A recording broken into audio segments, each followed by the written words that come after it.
Kiekvieną sekmadienį projekto dalyvės konkuruoja ne tik ant parketo.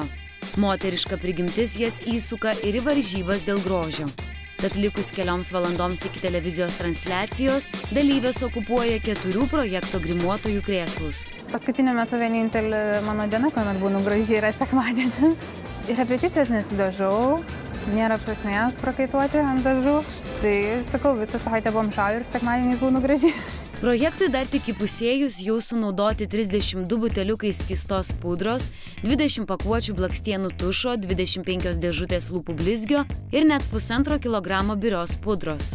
Kai kurioms moterims sceninis makiažas buvo daromas pirmą kartą. Va dabar aš graži labai. Tokie, kaip aš čia šokių projekte. Tai tokie makiažai superiniai. Ne visos makiažo srityje jaučiasi naujokėmis. Štai Ingrida Kazlauskaitė grožio pasaulyje nardo it žuvis vandenyje. Šita patirtis šokėjiška ir tas pasirengimas man teikia didžiulį malonumą, nes čia tiek reikia visko, daug užimtumo ir man tai veža. Nuo tų kremų tepimosi, nuo tų kaukių, nagų, čia blakstienų ir tų...